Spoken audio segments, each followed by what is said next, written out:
I've always wanted to know the answer to a question. I've been obsessed by the question of what makes the difference in people's lives.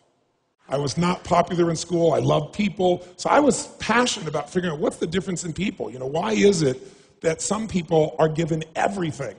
The type, they really do have parents that love them, that are there for them.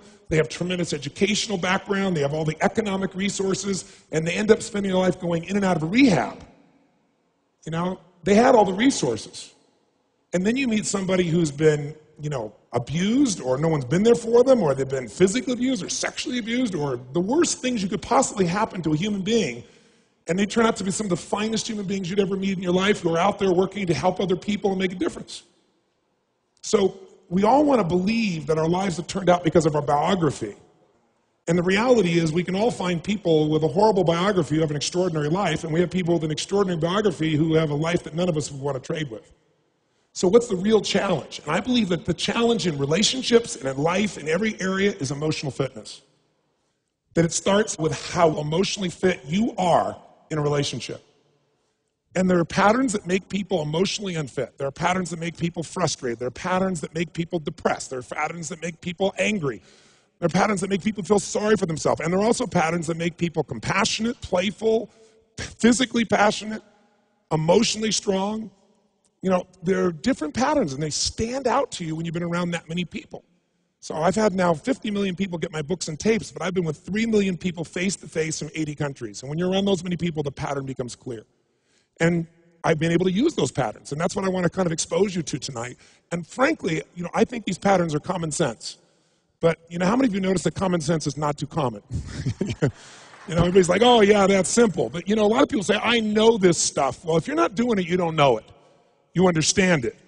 And understanding and $3 will almost get you a cup of Starbucks these days, It's really nice to understand things, but that doesn't change anything. You got to get in your body and actually do it.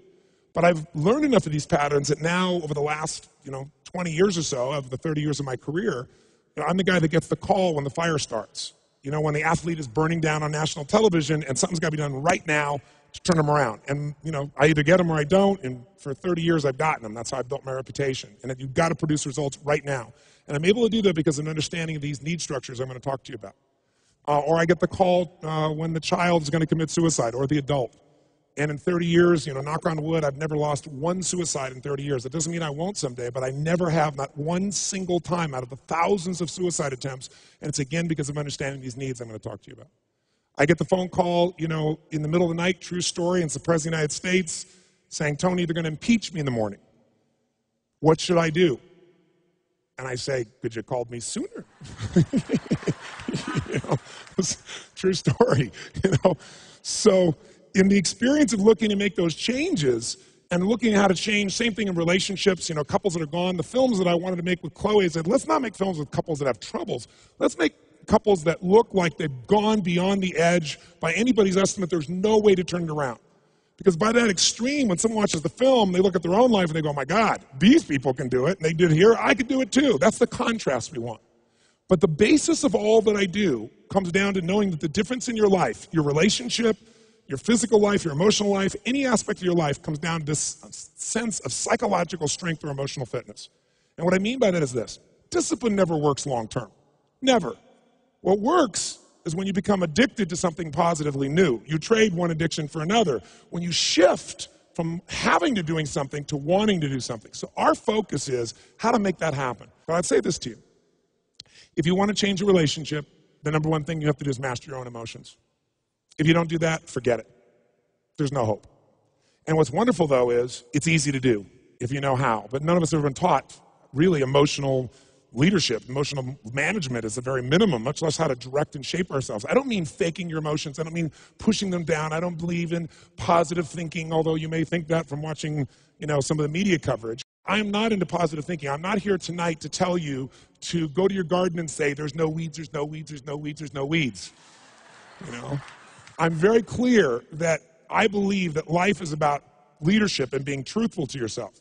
And so I believe, number one, that the mandate for any great relationship and the mandate for anybody to lead their own life and not be a follower is you got to see things as they are, but not worse than they are. Because that's where most people go. That's where they go in relationship. That's why they start to tear it down. That's why the relationship starts to break down, because people get scared when it isn't working out, and then they make it worse than it is so they don't have to try. Because they don't want to try again and be disappointed. They don't want to feel that sense of rejection. They don't want to feel that sense of failure. So most people make it much worse than it is. People tell me all the time, oh, I'm skeptical or I'm pessimistic. I said, no, you're gutless. It takes no guts, it takes no courage to be a pessimist, to say it's not going to work, to try to find out what's wrong. What's wrong is always available. It's always what's right. So I'm not into positive thinking, but I am into intelligence. And intelligence says, see it as it is, don't make it worse than it is. I mean, people all the time say, my problem is I'm big bone. No, you're freaking fat. Tell the truth. You know, what is this big bone story? You know, the only way it gets better is if you can see how it is. Don't make it worse than it is. Don't try to make it so it's impossible to change. That's not true. It's not true at all. The second mandate, I think, to changing anything in your life, to leading your life, is once you see it as it is, not worse than it is, then you got to see it better than it is. Because that's the thing that's missing from most relationships. There's no vision. I mean, without a vision, in the Bible it says, people what? Perish. And when a relationship has no vision for greater than where they are, that relationship is going downhill, if not destroyed. I believe that every relationship, every part of life, every part of a human being needs a compelling future. If the future's not more compelling than today could be tough, but if the future's compelling, we can get there. And that's what every leader does. And every one of you in this room, and I know some of you are here, I guess, from the general public as well, just for your own relationships, I really acknowledge you for. But I know that you're from the military here, I know the therapists here, people from all walks of life. You're all leaders. What's your job? To lead. Your job is to help people see it as it is, not worse than it is. What's your job? Help them create a compelling future. See it better than it is, so there's a reason to give my all again. Otherwise, there's just no juice. There's no energy. Why? They'll go through the motions, complain with each other, not really believe it's going to work, and nothing will change. And then finally, the third step that we've all got to do if we're going to change our life or anybody else's is make it the way we see it. And that's where strategy comes in. I try to take things that are complex and make them as simple as possible. I've noticed most people in the psychological world try to make it as complex as humanly possible. Because it makes us feel so sophisticated. We can talk with all these complex words and elements and so forth, and we can really, we got our degrees and we're somebody. But you know what? That doesn't help anybody. So I look for a nickel word and not trying to sound harsh to get to the heart of something. I'm trying to take something complex and make it simple so that people really will apply it. And that's the focus here.